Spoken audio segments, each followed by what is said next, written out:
Le colloque international des assurances, qui s'est tenu jusqu'au mercredi 18 octobre 2023, a été axé sur le thème de l'IPO, Initial Public Offering, en tant que solution pour résoudre les problèmes d'augmentation du capital des compagnies d'assurance.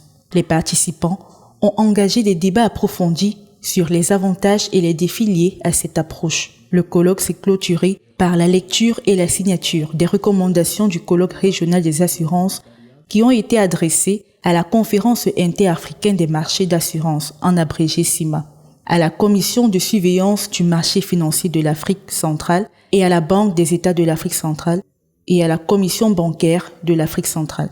D'où les résolutions prises à l'égard de la CIMA visaient à élargir le catalogue des produits acceptés pour la couverture des engagements réglementés des assureurs. Il a également été recommandé d'adopter une réglementation permettant une digitalisation complète, réduisant ainsi les coûts et améliorant la densité des primes, en particulier dans le domaine des assurances vie, propice au placement à moyen et long terme.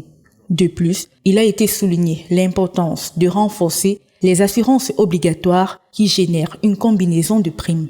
En ce qui concerne la COSUMAF et la BVMAC, il a été recommandé de plaider en faveur d'une fiscalité communautaire attractive et incitative pour les produits financiers destinés au placement des excédents des sociétés d'assurance agréées.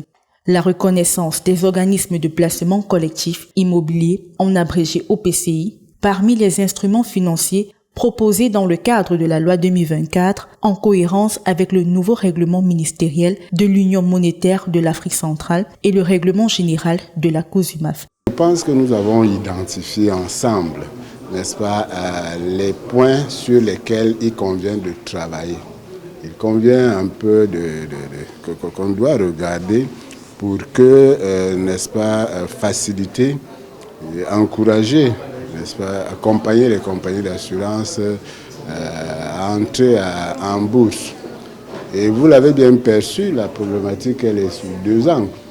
Les assureurs peuvent apporter leurs actifs en bourse.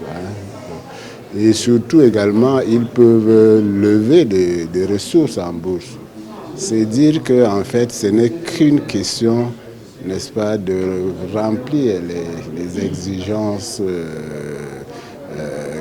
qui sont, de prime abord, on dirait, sont nombreuses, mais elles sont naturelles, normales, à savoir faire en sorte que le marché des assurances se développe mieux qu'il ne l'est et qu'il apporte les concours à l'économie nationale tel que le métier, tel que cela est défini comme activité assurantielle. Les participants venus de plusieurs pays africains se sont déclarés satisfaits des solutions apportées par ce colloque. J'étais très ravi quand même d'assister aujourd'hui, pendant ces 2 jours, à ce colloque international des assurances et des marchés financiers. Un réel plaisir. On a appris beaucoup de choses, la vérité, et les échanges ont été très riches. Les panélistes ont quand même apporté une valeur ajoutée, on va dire, évidente. De ma part, ma contribution a porté sur, on va dire, un partage d'expérience, de l'expérience marocaine en termes d'OPCI qui a commencé en 2020. L'idée pour nous aujourd'hui, c'était vraiment de mettre l'accent sur l'évolution de l'industrie OPCI au Maroc et d'essayer, pourquoi pas, dupliquer le modèle ici au Cameroun. Je suis absolument satisfait. Je crois que tous ceux qui ont été là le sont également. Tout le monde a partagé cette convergence d'appréciation, indiquant que ce cercle-là, tous ceux qui ont pris part voudraient exprimer leur confort et leur enthousiasme à rassurer.